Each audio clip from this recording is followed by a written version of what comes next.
Nuestra salud en nuestras manos.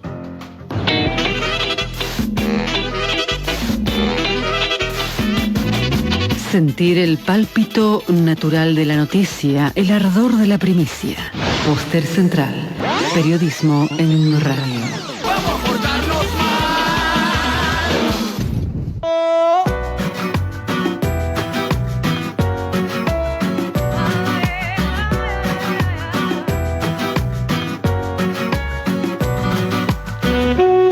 Y a las 10 de la mañana, 33 minutos, vamos a actualizar los datos del tiempo a esta hora en la ciudad de Río Cuarto. Es una jornada que se presenta completamente nublada. Con solo abrir la ventana uno puede observar que es una referencia invernal, de una jornada bien de agosto, de comienzos de agosto. 12 grados 2 décimas la temperatura, la humedad del 52%, la máxima para hoy no va a superar los 17 grados, y ya se anticipan para mañana y el lunes máximas de 12 grados, muy frío en la ciudad de Río Cuarto y en toda la región.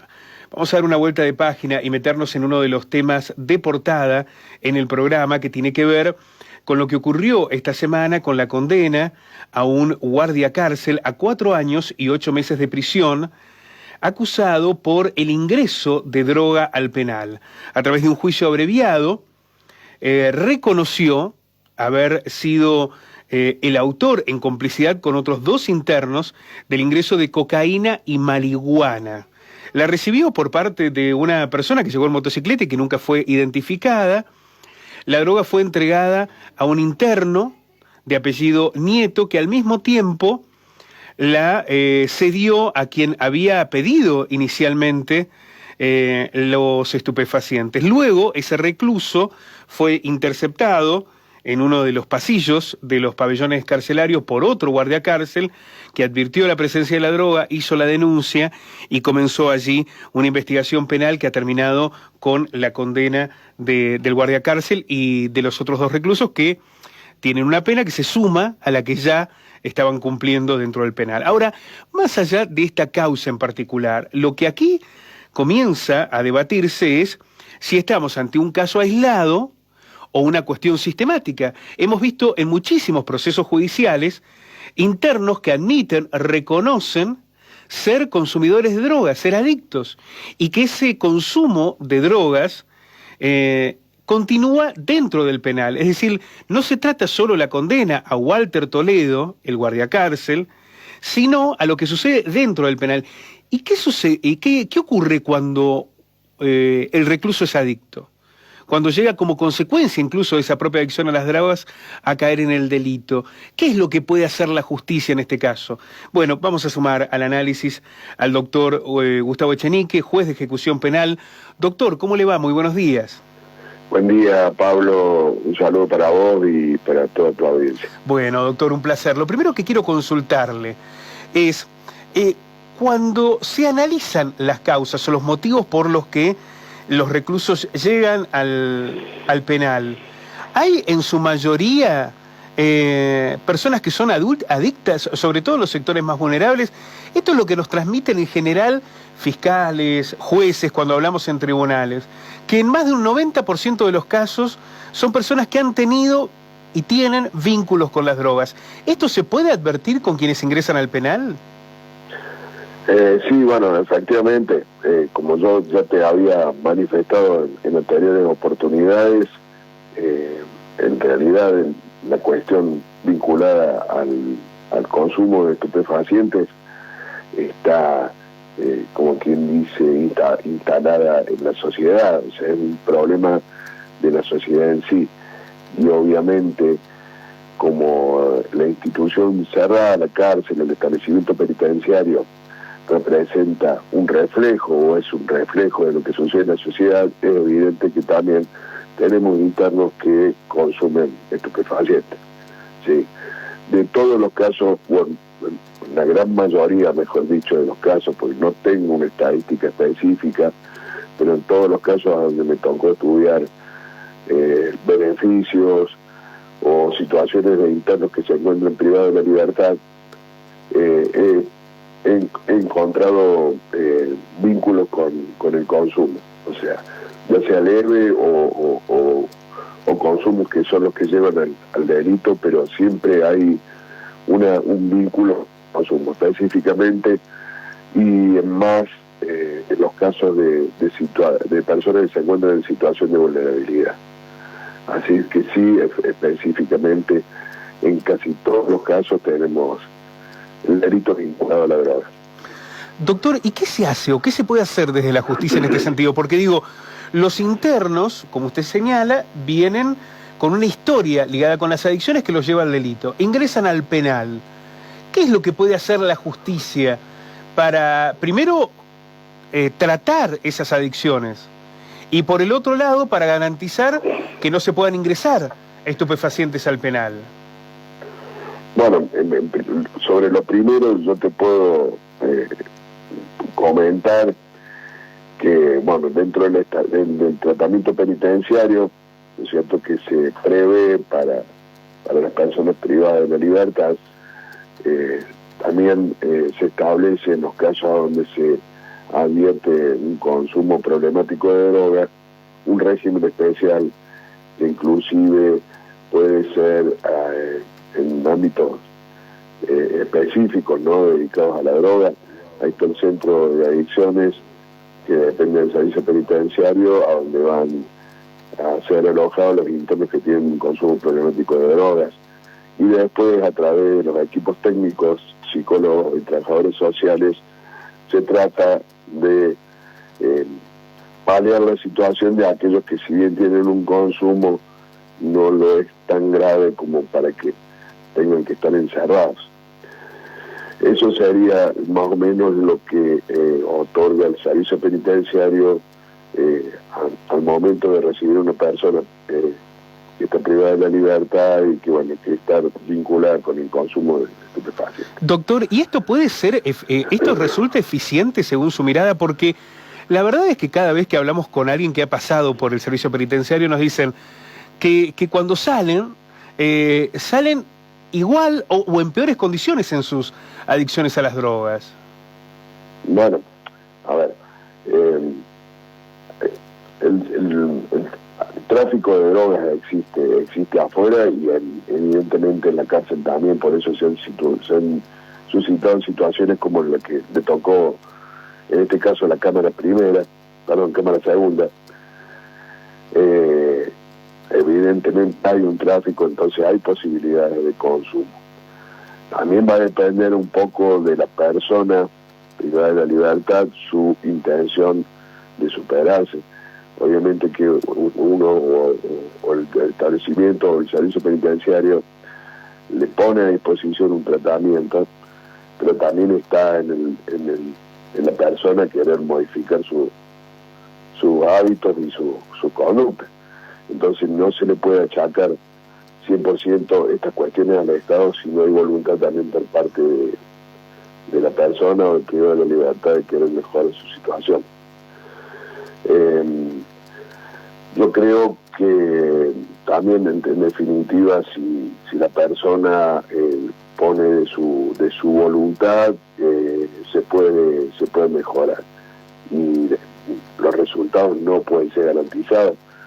Acá se otorgan los medios, se otorga un servicio o una posibilidad de tener al alcance una herramienta que nos pueda ayudar, pero no se puede garantizar un resultado exitoso, como no se puede garantizar tampoco en la calle. Pero, doctor, de salud tampoco. ¿Cómo se puede garantizar la efectividad de un tratamiento contra las adicciones si no se puede evitar que ingrese la droga a la cárcel? Si los internos tienen disponibilidad a marihuana, o a cocaína o a psicofármacos. Bueno, o sea, en realidad lo que sería perfectible es evitar de que los estupefacientes ingresen a la cárcel, lo cual no es una cuestión muy fácil, ¿sí? O sea, hay muchos espacios por los cuales la droga puede ingresar y depende de muchos factores, entonces se hace muy difícil. No obstante eso, yo considero que la persona está en la misma situación en la calle. O sea, si en sociedad vos tenés acceso a la droga y te querés regenerar, también lo podés hacer, a pesar de tener la tentación de consumir y tener los comercializadores al alcance. En el establecimiento es lo mismo. Me parece que también parte de la voluntad de la persona de quererse recuperar. Lo que aparece también aquí, doctor, y sobre todo en lo que ha ocurrido con el guardiacárcel, es que implica un negocio redituable, ¿no? Porque el interno que pide la droga le paga al guardiacárcel y le paga al interno que maneja la distribución de los productos que ingresan desde la cárcel hacia adentro. Por lo cual es evidente que ahí hay una circulación de dinero sustancioso. Es decir, aquí no solamente se trata de tapar esos huecos por donde puede ingresar la droga o si hay un buen o mal guardiacárcel, sino de romper el negocio. Es una situación mucho más compleja, ¿no? Sí, es una situación difícil y me parece que también debería obedecer a políticas de la selección de personal penitenciario o de su capacitación, en su caso, para evitar este tipo de situaciones como la del guardiacárcel. No obstante eso, yo creo que en todas las instituciones nos encontramos con personas que aprovechan las situaciones que le da la institución para beneficiarse a sí mismo. Considero que esta ha sido una de esas situaciones. No considero que la institución toda esté, como quien dice, en un estado de generar estas comercializaciones, estos tráficos. Creo que obviamente también la tentación es grande y el negocio seguramente debe ser redituable, porque una persona que está recibiendo un salario, no le voy a decir que una barbaridad, pero un buen salario que le alcanza para sustentar a su familia, lo expone, además de exponerse a sí mismo, a cambio de este comercio. Evidentemente que si están con intenciones de tener este riesgo es porque seguramente le da un beneficio. Considero que en definitiva sí hay que trabajar con respecto a la capacitación en estas situaciones con el personal penitenciario y también en la selección, ¿sí? Bueno, no es una tarea fácil, pasa en todos lados, así que bueno, pero bueno, me imagino que se va a tratar de mejorar estas circunstancias. Esto que usted nos refiere, doctor, indica que no se trata solo de una manzana podrida, digamos, de un guardiacárcel que comete o toma la decisión de ingresar droga a la cárcel a cambio de esos 30 y pico mil pesos que creo que recibió, sino que puede encontrarse aquí una cuestión más sistemática. No creo. A ver, desde mi opinión personal, por supuesto, no creo que esto sea algo normal y habitual, ¿sí?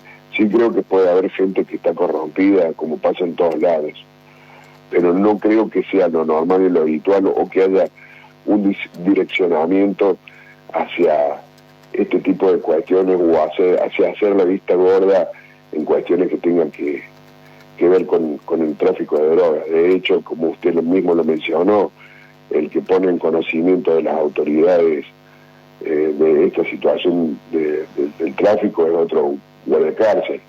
Así que evidentemente no todas las personas actúan de la misma manera.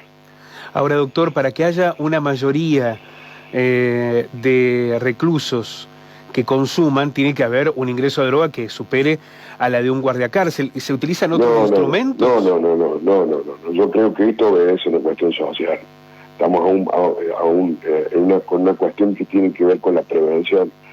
La persona que ya llega adicta al establecimiento penitenciario no es por lo que consume ahí, es porque ya tenía contacto con la droga en la sociedad. Entonces me parece que tiene que ver con tareas preventivas que tiene que realizar obviamente el Estado, pero ya a nivel social y no a nivel de establecimiento carcelario. Está claro eso. Eso está claro, doctor. Bueno, sí. Porque, digamos, comienza a consumir antes, pero sigue consumiendo en la cárcel. La pregunta es, más allá de esta situación del guardiacárcel, ¿qué otras filtraciones tiene el penal para que ingrese toda la droga? Y mira, eso se tiene que preguntar a la gente del servicio, porque yo sinceramente desconozco cómo es el movimiento. Puedo tener, si usted me deja intuir, me imagino que también familiares y visitantes también deben ingresar tráfico, no solamente de esto, sino también de celulares y de otras cosas.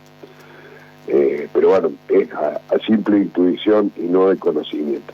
Eso me parece que ya sería respuesta de la gente que es idónea en esto, que tiene que ver con el servicio penitenciario. Está claro. Bueno, doctor, permítame cambiarle de tema y hacer una referencia. Ayer se conocieron los fundamentos del fallo por el crimen de Nora Dalmazo. Y quería preguntarle qué ha significado para usted el juicio, porque usted no integraba el tribunal originalmente cuando Nicolás Rins decide separarse por los vínculos que tenía con Macarrón a través de Urucuré y demás. Usted es designado. ¿Qué ha significado como magistrado haber formado parte de ese juicio? Bueno, en primer lugar fue una experiencia muy importante para mí. Yo creo que yo siempre lo mencionaba a quienes me preguntaban, cuando uno decide seguir la carrera de abogacía y específicamente trabajar en tribunales, siempre se imagina dónde puede estar como un lugar de privilegio, ¿no? A dónde puede aspirar.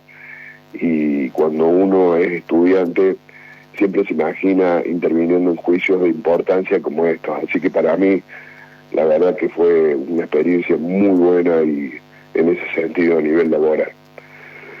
Por supuesto que también tengo que hablar de mis compañeros con los cuales he trabajado muy cómodo, y la verdad que me he sentido acompañado por gente con mucho conocimiento.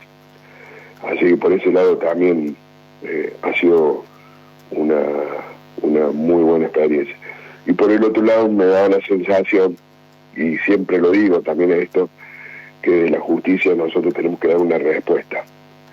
Puede gustar o no gustar a la sociedad, pero lo importante es que nosotros siempre sigamos respondiendo, porque eso es lo que se debe esperar de nosotros. Así que haber llegado a una sentencia también era algo muy importante para mí. Así que bueno, la verdad que ha sido una experiencia muy buena. De todas maneras, entenderá, doctor, que esa sentencia ha generado una profunda desazón social, porque 15 años después y con la causa prescripta, implica la no persecución penal del asesino de Nora, el saber que nunca vamos a poder juzgar y condenar a quien mató a Nora Dalmazo, con todo lo que ha significado este juicio, además, en lo social y en lo judicial, ¿no? Sí, bueno, lamentablemente uno a veces no puede tener los resultados por eso le digo, los resultados por ahí no son los que la gente espera, pero nosotros tenemos que dar esa respuesta. Sí, acuérdense que todo esto obedece a un proceso que decanta en un pronunciamiento, ¿sí? Y nosotros nos hemos ocupado de que ese proceso termine en lo que debe terminar, que es en una sentencia.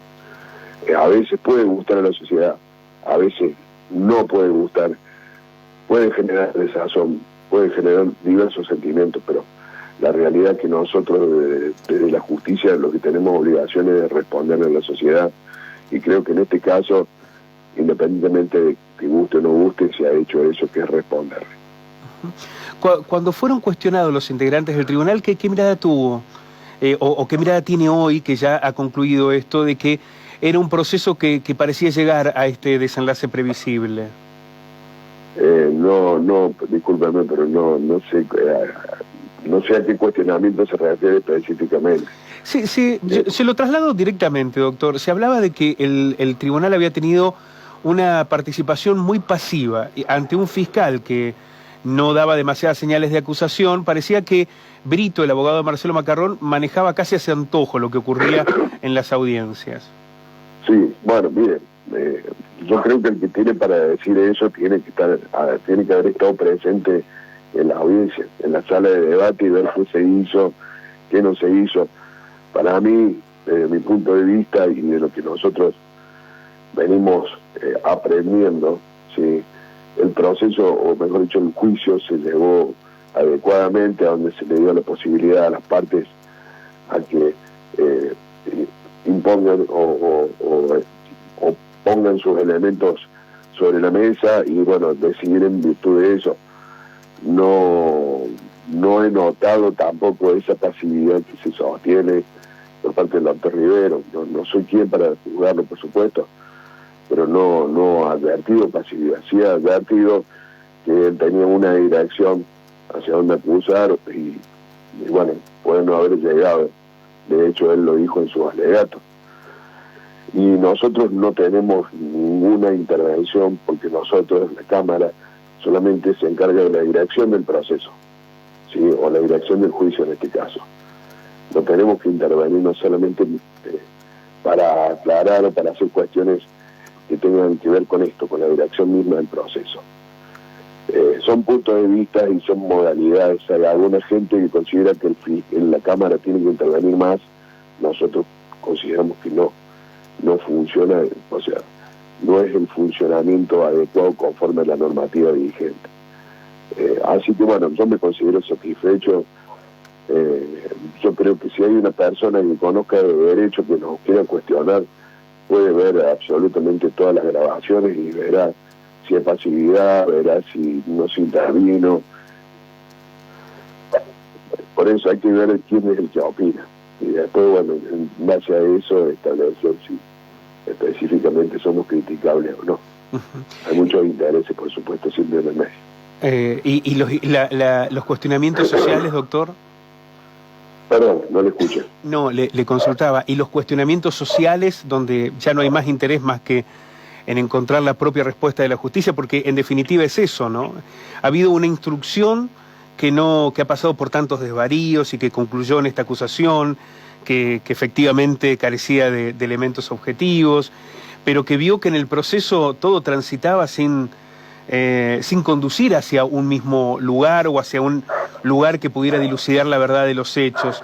Ese cuestionamiento social, ¿cómo impacta en la justicia? ¿O cómo cree usted que va a impactar en la justicia la mirada que la sociedad construyó a partir del caso Dalmazo? Y miren, en realidad no tengo respuesta para eso. Yo creo que nosotros lo que hacemos es prestar un servicio de justicia, ¿sí? Prestamos un servicio de justicia y la sociedad tiene este servicio de justicia. Hay gente que puede opinar de una forma, hay gente que puede... La sociedad misma en sí no sé qué opinión tiene, porque la sociedad es una masa que no puede ser representada por nadie más. Hablar hoy de la sociedad, espera tal cosa o espera tal otra, es la verdad arrogarse, hablar en nombre de una sociedad. Sin duda que la justicia siempre tiene muchas cosas para mejorar, ¿sí? Y obviamente tratar de prestar siempre el mejor servicio de justicia. Pero y que estamos sujetos obviamente a la crítica de la sociedad. Pero bueno, a las críticas hay que tomarlas y tratar de mejorar día a día con las cuestiones. El vaivén de la investigación me parece que obedece propiamente a la necesidad de la investigación. A veces se hace muy difícil recabar pruebas, sobre todo en casos a donde parece ser que las cuestiones se esconden, o se dice una cosa y después se dice otra, y por ahí los caminos de los investigadores se tuercen. Pero bueno, estamos sujetos a crítica y sabemos que las podemos tener, y bueno, siempre hay que tratar de mejorar y trabajar lo mejor posible en base a esto. Bueno, lo último que quiero consultarle, un especial apartado en los fundamentos ligado con el tema de la violencia de género, en el reconocimiento de que Nora fue víctima de violencia de género, y hacen una referencia a la situación de los medios de comunicación, a la cuestión social, pero también a la propia justicia. Hay una justicia que debe mejorar en esa mirada sobre la perspectiva de género, en sus investigaciones, en sus instrucciones, en sus fallos. Mire, desde la justicia puerta adentro se trabaja día a día en esta cuestión. Inclusive tenemos capacitaciones constantes con respecto a la perspectiva de género, ordenadas, dispuestas específicamente para el Tribunal Superior de Justicia. Creo que inclusive la mirada con la cuestión de género ha ido modificándose poco a poco. Hoy tenemos funcionarios y magistrados que están más consustanciados con la cuestión y en relación al género se están llevando las cosas de una forma un poco más consustanciada con el tema.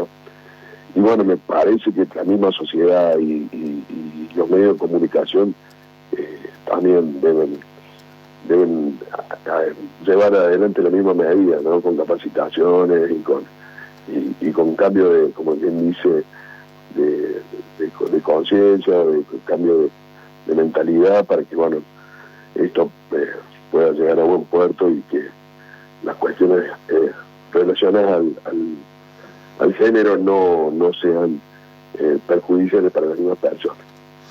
Doctor, quiero agradecerle muchísimo su referencia y en particular, sobre todo, porque es un magistrado que siempre ha estado abierto a responder las consultas periodísticas, sociales, y esto resulta muy valioso en tiempos donde muchas veces la justicia se cierra en sí misma o tiene una mirada más corporativa de lo que sucede con los cuestionamientos sociales o el resultado de determinadas causas.